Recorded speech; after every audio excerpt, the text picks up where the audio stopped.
Good afternoon, everybody, and thank you for joining us, and welcome to the latest format webinar designed to offer tips and insights on ways in-house resourcing teams can improve their talent attraction and engagement strategies. This is a part of a series we've been running all year, so those familiar with it will know the format. But for this particular session, probably one of our most hotly anticipated, certainly the biggest number of registrations for any webinar we've done, is the hot topic of Google for Jobs. Which is potentially one of the biggest changes our industry will see in many years, and we're very confident it's going to be one of the biggest positive changes to happen to in-house recruitment for quite some time. So, as in previous webinars, we've got our account director, David Johnston, or DJ to his friends, to take us through what you need to know about your career site and your ATS to really benefit from this change that's coming in our market. Now, as ever, the webinar will last around 25 minutes, so we'll take you through a presentation of the key things that you need to know, and then at the end there'll be time for some questions. So as we go through the presentation, any questions that spring up, please do type away, and we'll come to them at the end of the session and answer any questions that you may have. So in the meantime, DJ, over to you. Thank you, Jamie, and good afternoon to everybody. So today what we're going to talk about is, as Jamie said, your career site, your applicant tracking system, and Google for Jobs. Google for Jobs seems to have taken a little bit of a dip in the online discussions. Probably the clouding from GDPR has probably taken people's focus. So I quite like the fact that it's, getting back to Google for Jobs is one of the interesting parts of my role. A new piece of technology, something new coming out, and how it would impact the in-house recruitment and direct employers. So we're going to talk about three things today. One is in terms of the first bit, in terms of what does the career website landscape look like in terms of the good, the bad, and the ugly. And then, in terms of what you can do to optimize your career site and make sure that Google is on your side and finding your jobs. And that leads on to Google for Jobs, why it's important to make sure Google is your friend. So let's look at, in terms of me, just a quick one, just my background. I've been around far too long in recruitment. I feel like a bit of a granddaddy in sometimes. I've been 17 years in recruitment marketing, and I work with people like Empower, with Atkins, View Cinemas, Quintiles, IMS, as well as some of our larger agency clients. So it's quite interesting seeing both sides of the fence. My background instead is in recruitment, so I've sat in a recruitment chair and had to recruit people, both for clients and in-house. I've also spent a lot of time over the years working with applicant tracking systems and making them basically talk to websites. It's what I started my life doing. So that's enough really talking about me. Let's talk about career sites. So many of you who are of a certain age will remember Clint Eastwood and the good, the bad, and the ugly. Really that's what we see in terms of recruitment and career websites. So we start with this career site. So this is a career site for CPM, recruiting direct sales and field sales and marketing people. So working with some really big names and talking to people who need to be out there and doing things, and real people with personalities, and certainly not introverts. And the first line of their page, I call it a page rather than the career site, says the culture of our company means that we naturally encourage people to challenge themselves, grow their skills, and gain outstanding rewards and recognition. Great statement, but I can't see anything to back that up and actually give me some evidence of that. And then you click search, and this is what you get. Basically a very static job listing of vacancies. Something that's, to be honest, I used to see about 15 years ago, not something that's got a space in today's very much online candidate and visitor experience market. I then looked at, here's an example of a career site with Hiscox in the insurance industry, as a classic example of a corporate site that has some career pages. And what they've actually done is they've basically pulled into the page the applicant tracking system's web module of job search. And this is actually in what we call an iframe. And an iframe is effectively a hole in the website in which you can pull another website. So actually the Hiscox use PeopleFluent, and actually all of these jobs exist on careers.peopleclip.com, which means there's no link with Hiscox, but even worse, there's actually a file which we call a robots.txt file, which actually says to Google, do not index any pages on this site. So careers.peopleclip.com, Google can't find any of the jobs that are advertised by Hiscox. So whereas you can search for jobs, unfortunately, you can only search for jobs on the Hiscox site because you certainly wouldn't be able to find them in Google. We've then got what I would call a very typical job search or job portal from a very well-known applicant tracking system, and many of the people on the call, I suspect, will use Taleo. And this is pretty much the standard Taleo interface that many companies will arrive, or visitors will arrive at. They'll go to a beautifully created, well-designed corporate site with some career pages, maybe some videos, some moving animations and all sorts of things, and then there'll be a button, job search, and they click on that and they arrive here. So yeah, this hasn't changed in years. I do admit that some of the Taleo, newer Taleo platforms, they do look a little bit more like the branding, i.e. they're the right color and they use the right fonts, but yeah, this is still where a lot of people are ending up. And the one thing I always say, the first thing you see is, welcome, you are not signed in. Now there are some sites out there, one very large mobile telecommunications company that's red has this in big red letters, so yeah, it's even more welcoming. But I do admit they probably don't suffer from numbers of people applying, maybe not the right sorts of people, but they certainly get the volumes. And then you look at something that's getting a little bit better. Here's Dairy Crest, very well-known brand in terms of the butter, cheese, and things like that. And you can instantly see what they do. We've got some cows in the background, green fields.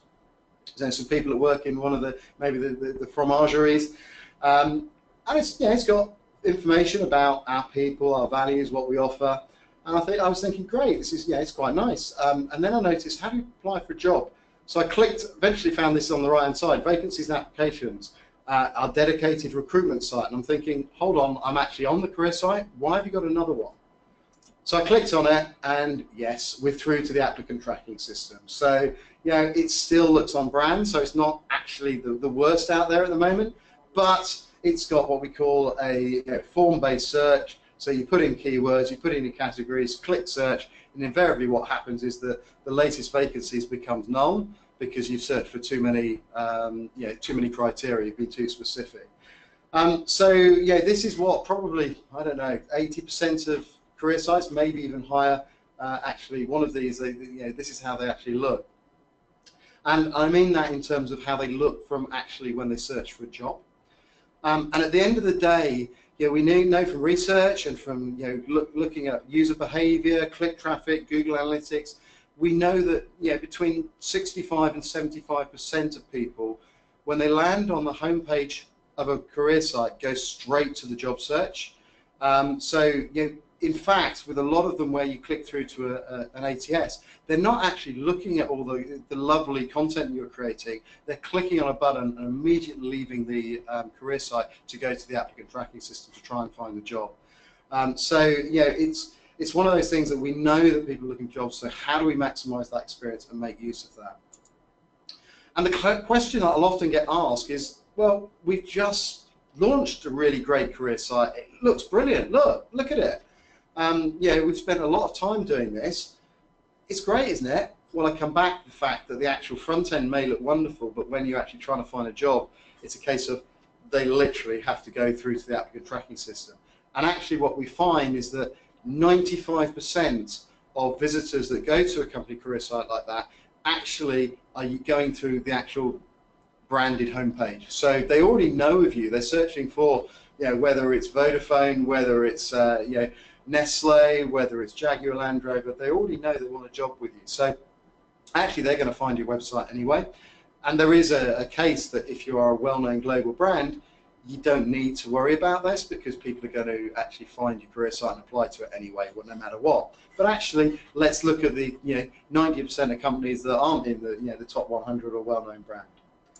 And the thing to think about is, Is your website a recruitment marketing platform, or is it just a website? In other words, is it just a brochure? And that's like, if you put that into the retail side of things, that's deciding on whether I'm actually just going to be an advertising billboard, or am I going to be an online shop, in terms of that people can look and actually find products and actually buy products. So the question that I get asked is, okay, so how do I do this? How do we optimize our career site? Well, to be honest, you can break it into 3 areas. So the first bit is in terms of actually thinking like an online retailer. Your jobs are your products. And in fact, people will say, use the term shop for jobs. So it's making sure that people, when they're actually looking for a job, and they're actually, I'm a financial accountant, I'm an account director. First thing I do, I go to Google and I type in account director jobs and a location. And we know that 75–80% of active job seekers will start their job search on Google. They may end up on a job board, they may end up on a recruitment agency site, they may end up bouncing around on Indeed, but invariably they will start their search on Google. Same way as if we're searching for a holiday, a flight, a new TV, a new car, invariably we'll start our search on Google. And ultimately, your career site is the destination. Somebody asked me recently, said, we're only a medium-sized business, we're not a global brand, nobody's going to come for our career site. And I said, well, do you do anything in terms of social? Do you share things? They said, oh yeah, we share jobs, we share some of the stuff that we're doing as an organisation. I said, well, where are those people coming to? And he said, well, the jobs, they're coming back to where the jobs advertised, so actually the ATS. But actually, the content they're sharing around the projects they're working on, they're coming back to their career site, or they're coming back to the actual corporate site and navigating to the career site. So actually, people do want to, the career site becomes the first port of call for most people that are actually looking for a job. And when you've got them there, at the end of the day, if they've started on Facebook, whether they started on Google, whether they started on LinkedIn, whether they clicked on something in Twitter, or they're responding to a mail shot, or they've just looked up your business at a news story, you want their journey to be seamless. You want that seamless visitor experience all the way through to landing on your career site and ultimately to actually applying for a job. So you want to have no jarring changes. So you don't want to go from what I'd call Web 2, Web 3, call it what you want, through to something that looks like it was designed in the late 1990s. So put yourself in the shoes of a job seeker. Forget your recruiter, think like a job seeker. What behavior would they do? What would you do if you were looking for a job? Where would you go? And forget the fact that you know all the job boards, you know all about LinkedIn. Actually take that out of the equation, because as a job seeker, you may not know, you may not have looked for a job in 2–3 years, so actually you're not up on trend, so you're not up on what's going on in the job seeking. You literally go back to what you know best and what you do as a day-to-day. We're all brilliant shoppers. We all know how to shop online. We do it every day these days. Whether we're just going grocery shopping, whether we're looking for a holiday, a new pair of shoes, we do it online. So actually, when it comes to job seeking, we revert to what we know best, shopping. So think like a job seeker, a shopper, and remember the fact that job search equals shopping. So what you need to do is make sure you're Google friendly, and that's becoming more and more important. So when it comes to being Google friendly, we all search, typically we'll search by job title and location. We know that 50% of job seeking searches in Google are job title. We know that another 15, maybe a little bit higher, 20% is around location. So senior structural engineer jobs, Exeter. I put that into Google and I basically start scrolling down. We've got the promoted jobs at the top. And then I've invariably got a lot of Indeed jobs, and I've bounced around Indeed, so I keep scrolling, and I'll find some job boards, and oh, actually, there's a job advertised by Atkins. Now, people want to apply to you as an employer. They don't want to bounce around through job boards. So I click on the link. I can see who the recruiter is. I can read through the actual advert. Alongside it, I've got similar jobs, just in case this job may not be right. I've got other things that may take my fancy. It's easy to see where I click apply. And then as I come down, I start seeing stories inside Atkins, the projects that are related to this job. So I get an insight about what it's actually like to work if I'm interested.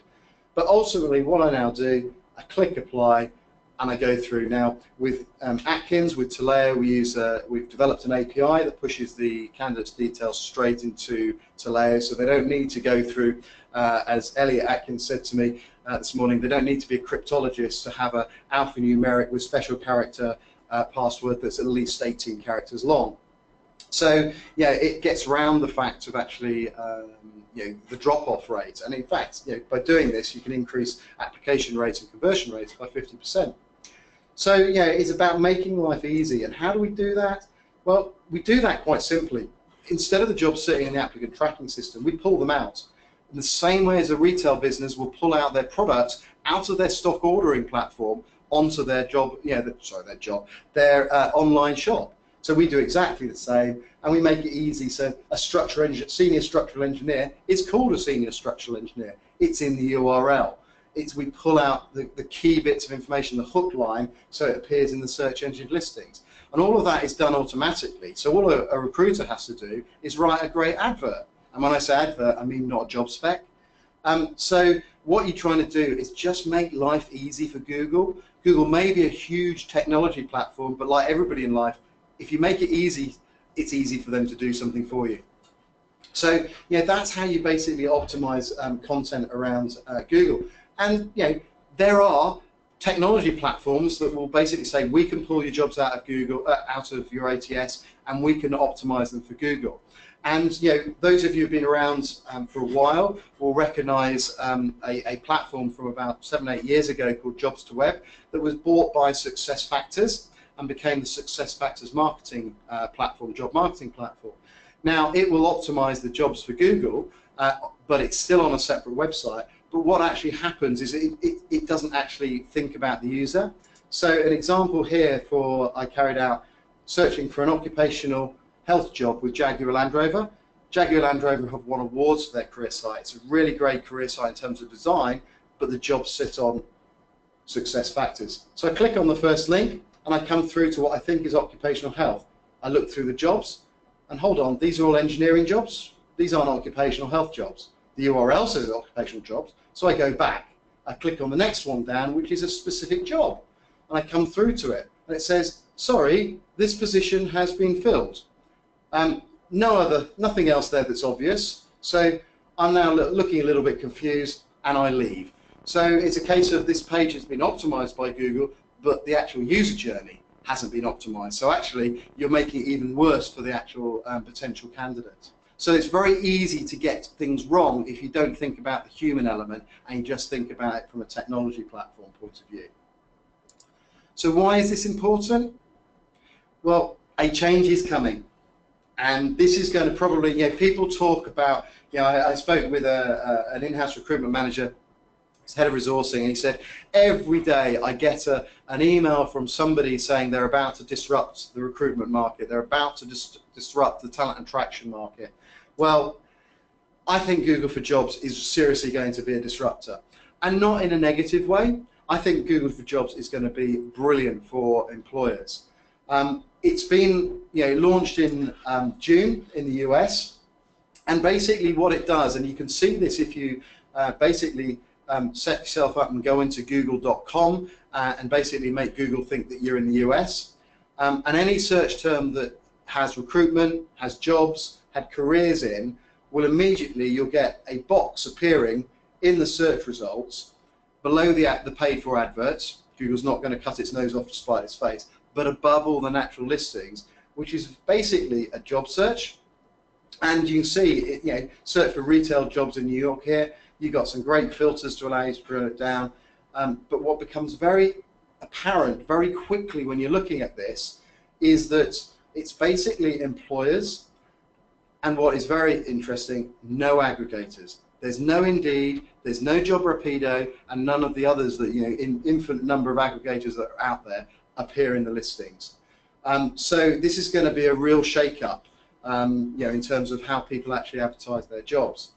Other things that it'll be offering, job alerts, employer reviews. It'll also be advertising commute times, showing commute times. So there's going to be some great information that's going to be really helpful for the job seeker.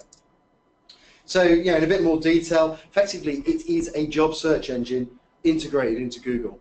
In the same way as you've got Google Flights and Google has shopping, it's going to work in a similar way. It will display anything job related, it immediately appears. And yeah, as I said, it was launched in June, and it is going to take Indeed head on. Indeed have been out there saying that they are the job search engine. I think Google is taking a bit of a position on this. Whether rumor has it that they've tried to buy Indeed and Indeed turned them down, I don't know. But certainly it's going to take them head on. It's obvious that there are early partners. Facebook, LinkedIn, Career Builder, Glassdoor are some of them. But what is really interesting is it's much more intuitive for a user to actually filter and actually find jobs. So location, industry, experience, type, seniority, salary, and ultimately we understand that it's going to have a one-click apply. Now this would be we don't know much about it yet, I'll be absolutely honest, but it's going to be really interesting how Google is going to manage to do a one-click apply to all these applicant tracking systems. However, if anybody can do it, Google can. So one of the things that it's been in the US since June, and we've been asking Google ever since then, not just us, other very well-known digital strategists and thought leaders have been saying, asking Google when it arrives. And Matt Alder and I were having a chat the other week, and he was saying about asking Google, and actually they get a little bit tetchy about everybody keeping asking them. But what is apparently what they will say is that we know there is a demand in the UK. We know there is an opportunity here in the UK. And to be honest, being googly, so to speak, is probably going to just launch it. We won't know until we suddenly see a Google for Jobs panel. But what I found last week, which was very interesting, when I was looking at this in preparation for this webinar, I started searching on US, and it was pulling up US jobs, and suddenly I started broadening. Now, searching for Atkins, one of our clients, I just put in Atkins careers, and I suddenly noticed that instead of Atkins jobs advertised in the US, which it had been previously showing, suddenly it was pulling in jobs that were being advertised on the career site in the UK. And that's the first time I've seen that. So this says to me something is happening, and actually, is Google already there under the bonnet, so to speak, already indexing all the UK jobs and pulling them in, ready for a launch? And maybe we'll see it in a week or two, maybe we won't, I don't know, but this is a big change. And as you can see, it allows you to filter broadly. If I then click on one of the jobs, this is what you see. So I can click through and view it on the Atkins career site. I can scroll through other jobs. I can select other filters here, and I can also start doing basically on category, title, city, date posted, type, company type, and ultimately, we're anticipating this will include commute distance, salary, and other things. But if you notice, it also has a turn on email alerts for the search, and this is where it got really interesting, because I turned on email alerts. I set it up on one of my accounts, click done, and I'll be honest, I came back a couple of hours later and turned it off, because every half an hour I was getting an alert with new jobs from Atkins. And why this was interesting is that every half hour we pull the latest jobs out of the Atkins Taleo applicant tracking system and publish them on the website. And Google was alerting me to these jobs almost in real time. So it's scary how quickly Google is actually finding these jobs. So it is pulling these jobs on a very regular basis.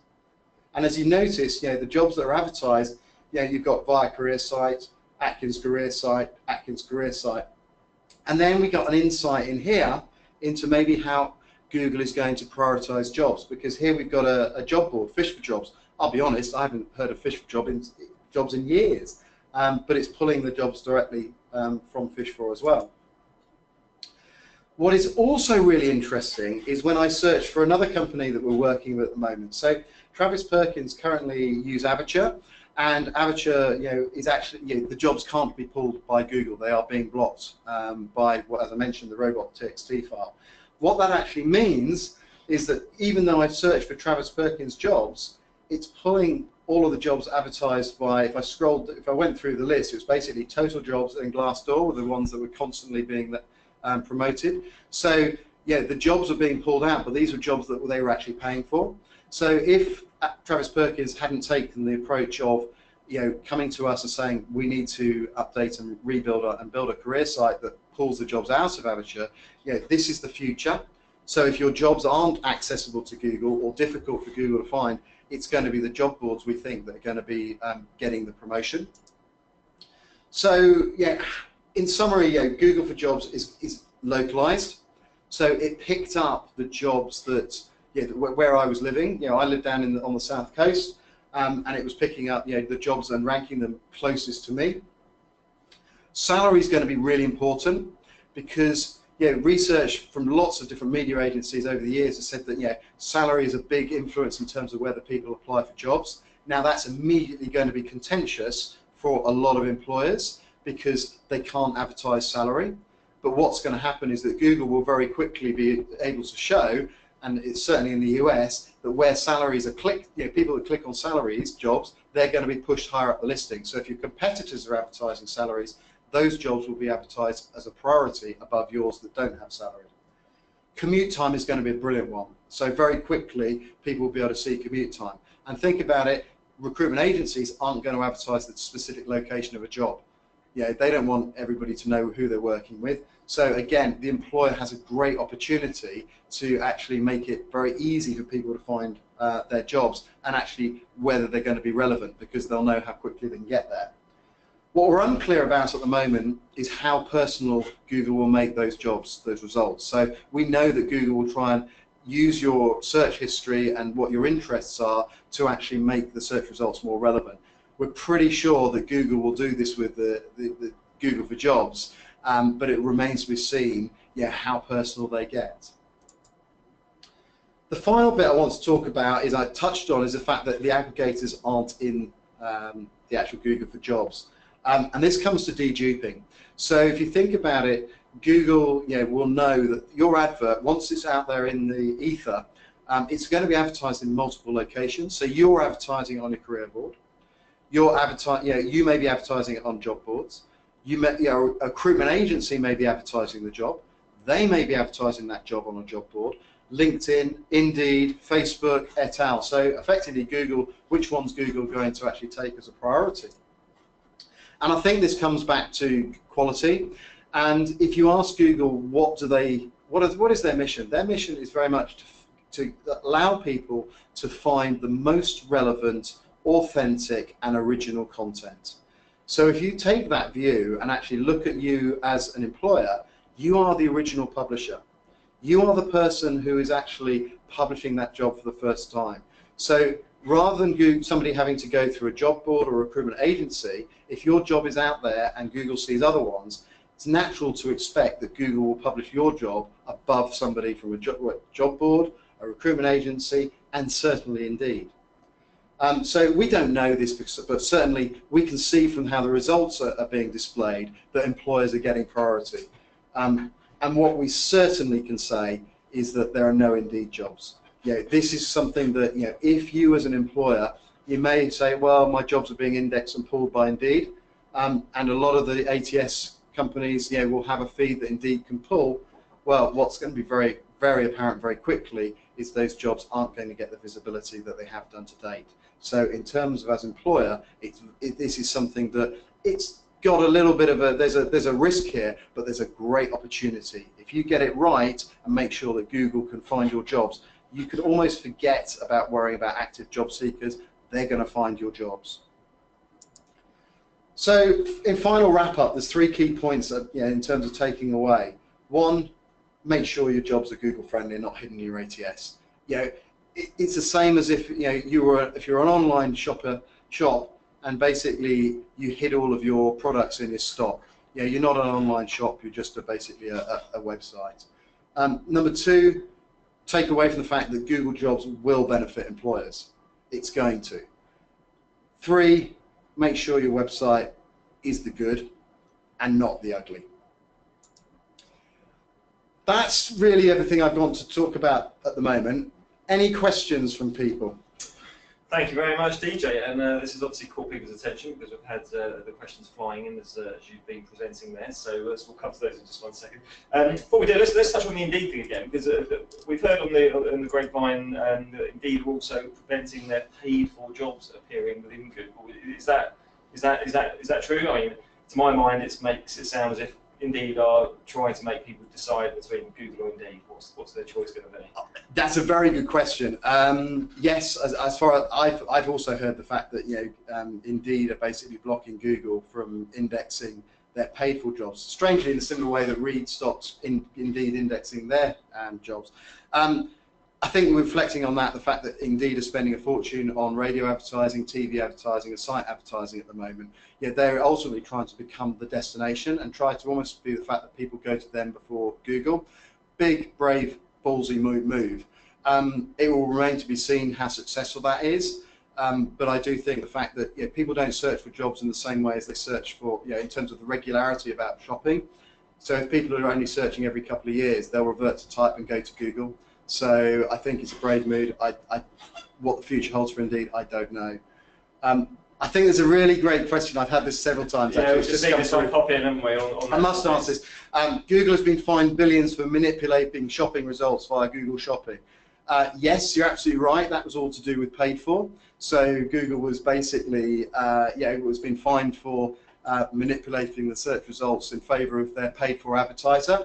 At the moment, there is no paid for in Google for Jobs, so it is literally, from a perspective, they are working completely organically. They're keeping their paid for exactly the same. Google, it hasn't stopped Google doing Google shopping. I think Google for Jobs is very different at the moment. How will it change? Will Google pull a paid for element? I think the fact that they have got some key revenue generators in terms of LinkedIn and job boards as partners suggests that there may be a paid-for model, but I think Google will tread very carefully. I don't think they're going to risk a new product in the same, after the learnings from Google for shopping. We've got another question there that's come through. So it's a bit difficult to read on this occasion. So, do you know if Google will prioritize job recruitment platforms where applying online, for example, mobile apps, where applying will have to come after downloading an app? Interesting question. To be fair, I couldn't give you a definite answer. I think that Google will, it's interesting the fact that the rumour mill, if you like, is talking about a one-click apply. So if you have a Google account, you have your CV on Google, you can apply. I think that's interesting.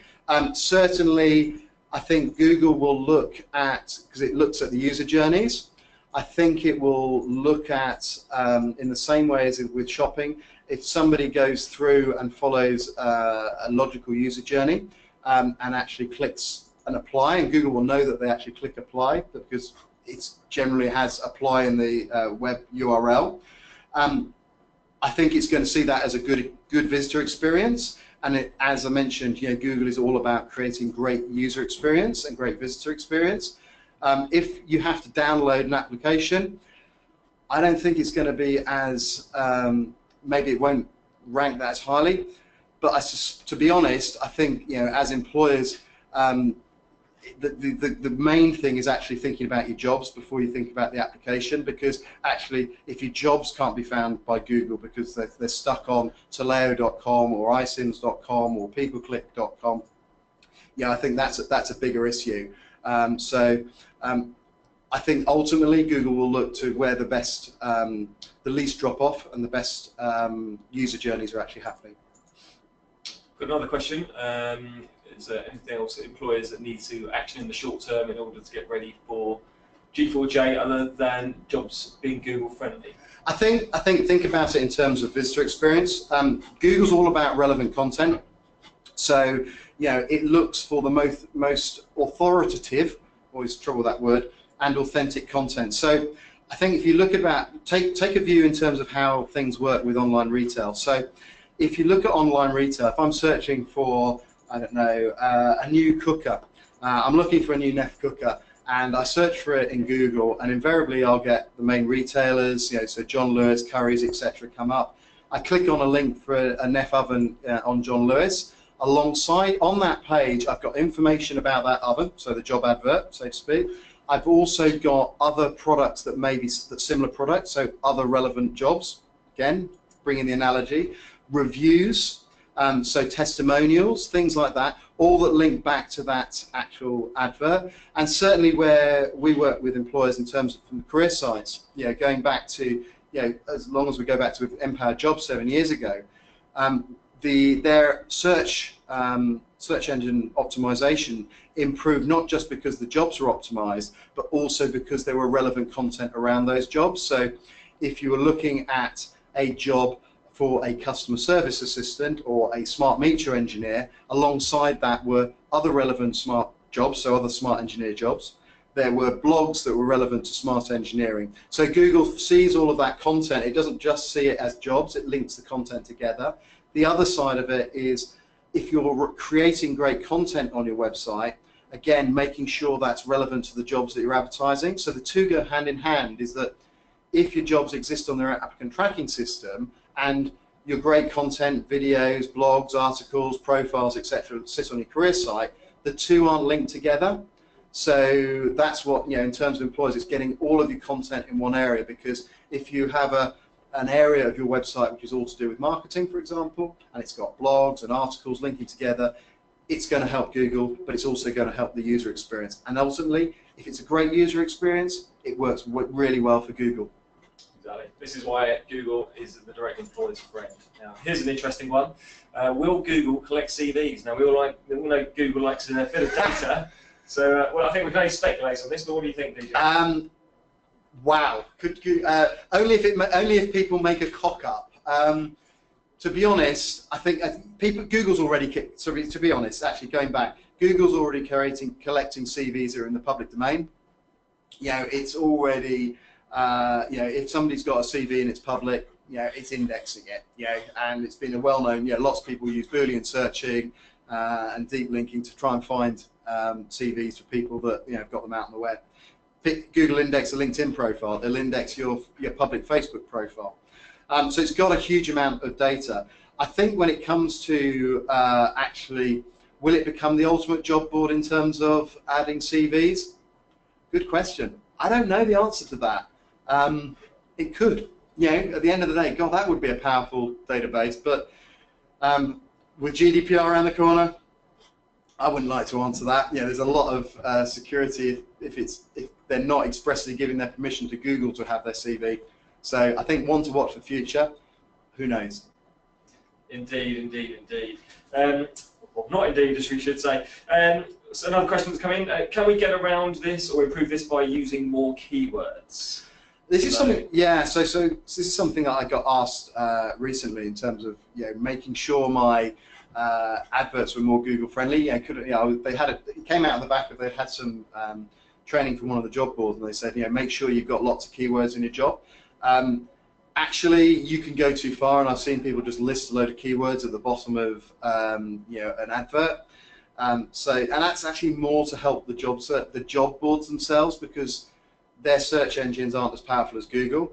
With Google, if you write a job advert that is well written and is relevant, Google will find it. And the better the quality, the better it will work with Google. And I had an example of this. I'm trying to remember. I think it may have been Merck. They did some on their career site. They had a page about what they were doing in oil and exploration. And actually, what it talked about their clients, where they were working, and then it didn't actually have any jobs on the page, but it just had some informative information, and it used to rank brilliantly.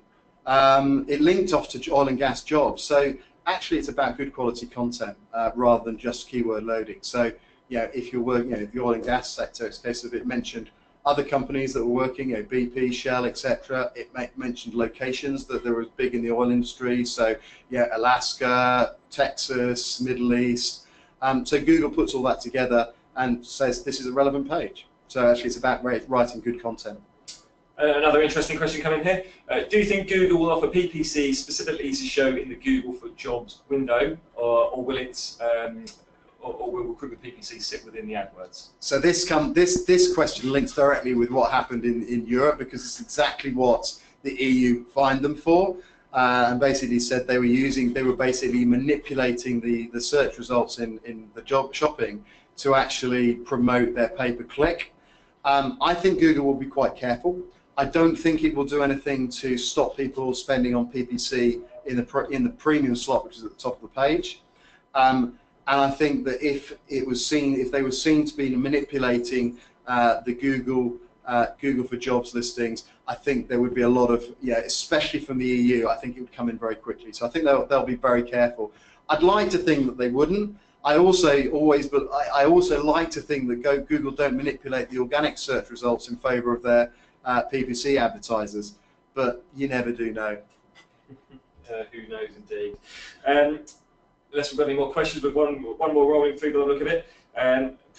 Quite a good one to end, or potentially, what does this mean for job boards? Wow. I think what I can see from this is my view in terms of having looked at Google for Jobs since June in the US and in the last week seeing what's happened in the UK. Bearing in mind it's not live in the UK, it's just the jobs are being indexed. It still shows that I'm in a US location. Yeah, it shows that it's jobs US. I think that the priority from Google will be employers as the top. I then think it will come down to two things. I think it will come down to job boards that are advertising employer jobs. So in other words, they have an employer profile and they have all their jobs with their logos and their company name. Because ultimately, and a lot of employer jobs, the application leads straight back to the career site, rather than with recruitment agency, it's just an email or through Broadbean or into their CRM. I think then after that you'll get recruitment agencies advertising on behalf of job boards on behalf of employers, so where they are running campaigns for employers. After that, I think it's going to be blind adverts, job boards, recruitment agencies. I think it'll all get mixed up. But what we certainly can see is that Indeed aren't there. So I think that's the priority. I won't put my neck on the block and say it's categorically there, but that's what I can see, and that's based on my what we can see, but also my understanding experience of talking with Google in their why they exist, what they want to achieve. It's about that getting people to the original content. They don't like spammers. Matthew Cutts, who does a lot of talking about that, will say that it's about getting original content and getting people to it rather than the content that's just on a spammy, what they call a link board. So I hope that's been useful to everybody. If anybody's got any questions, my contact details have been on the screen there. Please feel free to drop me a line, and I certainly think it's going to be very interesting to see what the coming months bring. Well, indeed. I mean, I think some of that questioning is educated speculation to a point. Yeah. What we do know for absolutely certain is that companies that haven't optimised their careers website, for example, by having their jobs off their ATS and on their careers website, it's not only damaging to their candidate experience, but they're going to fall way behind in what Google is trying to do for them moving forward. So that's one thing I think we know for sure. But as DJ says, any more information you need around this, please do get in touch. So thank you for that. We're recording this session and we'll be sending it out to everybody so that you can look back at the leisure, share amongst the teams, take it internally, whatever you need to do. Also, we'll be in touch about our next webinar, which will be happening in around 4 weeks, which will be on the subject of GDPR, I believe. So thank you very much for attending, and we look forward to seeing you next time. Thank you.